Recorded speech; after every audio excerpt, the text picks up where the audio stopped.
श्री शिवाय नमस्तुभ्यम। हम सबको पता है कि 27 जून को शनि प्रदोष का बहुत ही पावन सा दिन है और आज के इस पावन दिन पे हम सभी लोग अपनी मनोकामना की पूर्ति के लिए, अपनी इच्छाओं की पूर्ति के लिए हम लोग आंकड़े के पुष्प का इस्तेमाल करेंगे, जिससे हमारे परिवार में, फैमिली में कभी भी किसी भी रूप में कैसा भी संकट, परेशानी, समस्या ना आ पाए, है ना।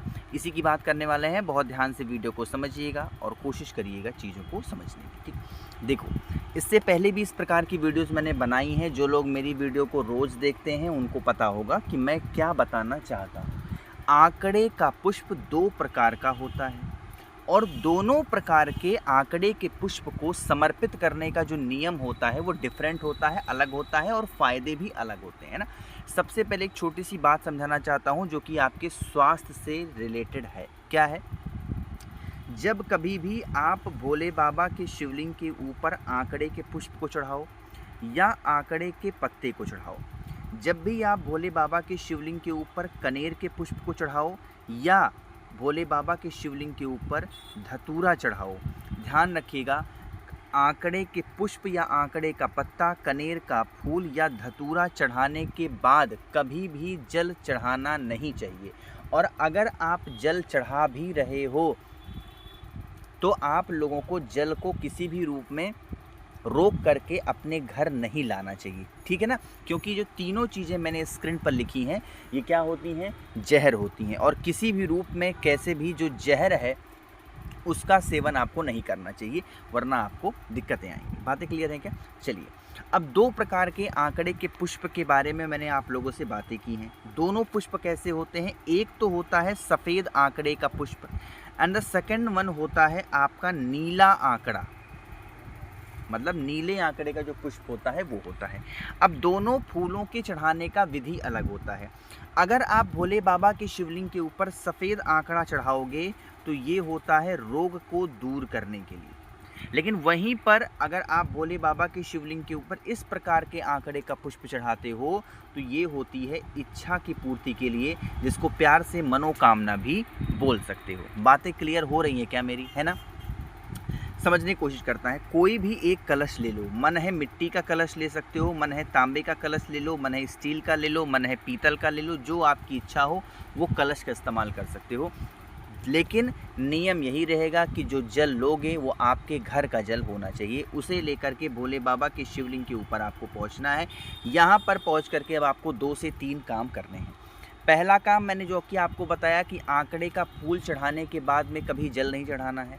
तो इस बार इस उपाय में जब भी आप भोले बाबा के शिवलिंग के ऊपर उपाय करोगे आंकड़े के पुष्प के साथ, जल आपको पहले चढ़ाना है। क्या करना है? जल पहले चढ़ा देना। जल चढ़ाने के बाद में इस जल को यहाँ से रोकोगे।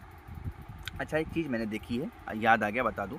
जब लोग ऐसे जल चढ़ाते हैं ना तो जल कहाँ से रोकते हैं पता है? यहीं से रोक लेते हैं। यह एक गलत तरीका है जल को रोकने का। जब भी भोले बाबा के शिवलिंग के ऊपर जल चढ़ाओ, यही जल बहता जलाधारी से नीचे गिरता है। आपको जलाधारी के नीचे से जल को रोकना है। समझ रहे हो ना? इतनी बातें हो गई। अब बारी आती है आंकड़े के पुष्प को चढ़ाने की। अगर आप सफ़ेद आंकड़े का फूल चढ़ा रहे हो तो उस आंकड़े के फूल को डायरेक्ट भोले बाबा के शिवलिंग के ऊपर कुंदकेश्वर महादेव के नाम से चढ़ा देना, और जो भी व्यक्ति रोगी प्रवृत्ति का हो उसका नाम और गोत्र बोल देना। पहली चीज़। दूसरी, अगर जो दूसरा प्रकार का आंकड़े का फूल मैंने दिखाया ये वाला, अगर यह पुष्प आप समर्पित करते हो भोले बाबा के शिवलिंग के ऊपर तो पहले अपनी मनोकामना कह के उस आंकड़े के पुष्प को माता अशोक सुंदरी के स्थान पे चढ़ाएंगे और अलग से नहीं लेंगे फूल को। यही फूल जो यहाँ पर चढ़ा हुआ है इसी पुष्प को उठा करके भोले बाबा के शिवलिंग के ऊपर चढ़ा देना है। इस प्रकार से अगर आप उपाय करते हैं तो आपकी मनोकामना तो पूरी होगी, भोले बाबा भी प्रसन्न होंगे और आपके घर से जो भी रोग की बीमारियां होंगी, परेशानियां होंगी, रोगी प्रवृत्ति का व्यक्ति घर में होगा वो ठीक ज़रूर हो जाएगा। ठीक है ना। करना ज़रूर है, भूलना नहीं है भाई। तो पहला उपाय आप लोग को क्लियर हो गया होगा। आगे बढ़ते हैं इस वीडियो पे करने वाले दूसरे उपाय की तरफ, जो कि हमें करना है कनेर के पुष्प के साथ में। अभी भी मैंने आपको बताया है कि हमें 3 चीज़ों का ध्यान देना चाहिए: आंकड़े का फूल, कनेर का पुष्प और धतूरा। इन तीनों चीज़ों को समर्पित करते समय आप लोगों को किसी भी रूप में कैसे भी जल को फूल के ऊपर समर्पित नहीं करना है, वरना वो क्या हो जाएगा, जहर का रूप ले लेता है। बातें क्लियर हैं क्या? समझने की कोशिश करते हैं जो बताने जा रहा हूँ। यहाँ पर आप लोग को दिखाई दे रहा होगा कनेर का पुष्प, दिख रहा है कि नहीं दिख रहा है? अरे बताओ जल्दी से, दिख रहा है। फ़ायदे समझ लो क्या है। अगर आपके जीवन का कोई ऐसा कष्ट है जो ख़त्म ही नहीं हो पा रहा, मतलब किए जा रहे कोशिश, किए जा रहे कोशिश, किए जा रहे कोशिश, कोई लाभ नहीं मिल पा रहा, तो आप इस कनेर के पुष्प का उपाय ज़रूर करेंगे, ठीक है ना। इसके लिए क्या करना है, एक कनेर का पुष्प ले लीजिएगा, पीला कनेर, ठीक है ना। लेने के बाद में आप लोग को गंगा जल आज के इस उपाय में लेना अनिवार्य है। जिन भी भाई लोगों के पास में गंगा जल नहीं है, आपको लिंक दे दे रहा हूँ, फ्लिपकार्ट पे ईजिली गंगा जल अवेलेबल है, शुद्ध गंगा जल है, मैंने देखा है, चेक किया है, मंगाया था, अच्छा है, आप मंगा सकते हो, ठीक है ना। अब जिसके पास घर में हो, हरिद्वार से लाए हो, प्रयागराज से लाए हो, कहीं से लेके आए तो बहुत अच्छी बात है, नहीं है तो मंगा सकते हो, है तो कोई ज़रूरत नहीं है, ठीक है ना। गंगा जल लेना। अब गंगा जल वगैरह लेने के बाद में तीसरा काम क्या करना है, बहुत सारे लोग के कमेंट थे कि भैया हम तो शादीशुदा हैं, लेकिन हम कोई भी उपाय करते हैं, कुछ भी करते हैं तो हम साड़ी ना पहन करके सूट पहन लेते हैं, क्या ये सही है? हमने कहीं पढ़ा है कि सूट पहन करके नहीं, एक परिधान के साथ पूजा करना चाहिए, ऐसा कुछ नहीं है, समझ रहे हो ना। आपके मन के भाव, आपके मन की भक्ति अच्छी होनी चाहिए। आप साड़ी पहन रहे हो, साड़ी पहन के करो, सूट पहनना है सूट पहन के करो, या आपके यहाँ का, आपके जिस भी स्थान पे आप रहते हो वहाँ का जो कल्चर हो, जो परिधान हो, उस हिसाब से आप पहन के पूजा करो। पूजा पाठ के लिए आपका मन का भाव पवित्र होना बड़ा ज़रूरी है, ठीक है ना।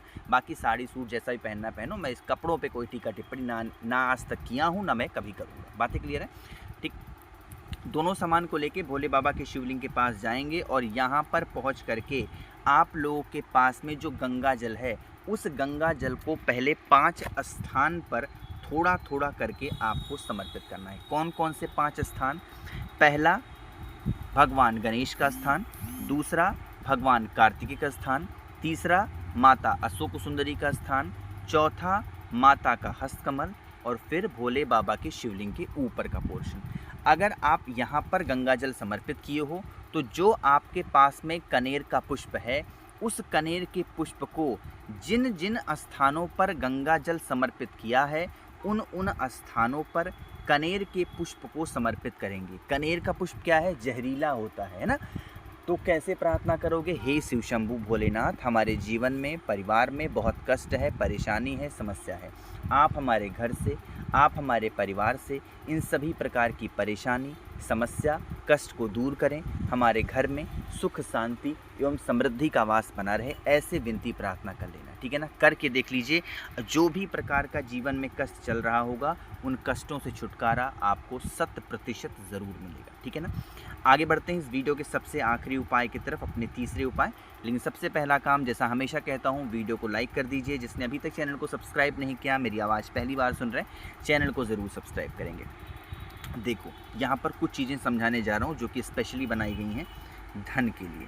आज के टाइम पे कोई ऐसा परिवार, चाहे कोई अमीर परिवार से हो या कोई गरीब परिवार से हो या कोई मध्यम वर्गीय परिवार से हो या फिर जैसा भी हो, जिस भी स्थान पे रहते हो, जिस भी धर्म संप्रदाय का हो, हर व्यक्ति को सबसे बड़ी समस्या होती है धन को लेके।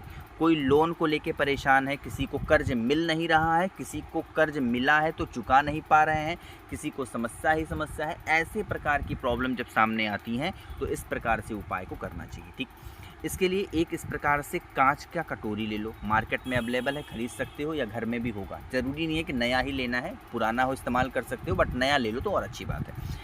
कटोरी लो, इस कटोरी के अंदर सिर्फ और सिर्फ 5 कमल गट्टे डालना है। एक मंत्र बोलिएगा, वो मंत्र यहाँ पर मैं लिख दे रहा हूँ, ओम श्रीम नमः। बस इसी मंत्र को ध्यान में रखते हुए 5 कमल गट्टा कटोरी में रख करके, इस कटोरी के मुख को लाल कपड़े से बांध करके तिजोरी में, या जो भी आपका बिजनेस का स्थान है जहाँ से भी पैसे की आवक होती है, उस स्थान पर अगर आप रखते हो, आप यह कामना करते हुए कि हमारे घर में धन संपदा हमेशा बनी रहे, कभी कोई दिक्कतें ना हो, तो आप इस उपाय को करके देखें, ठीक है ना। रखा रहने दीजिए, हमेशा आपके घर में पैसा आता ही रहेगा।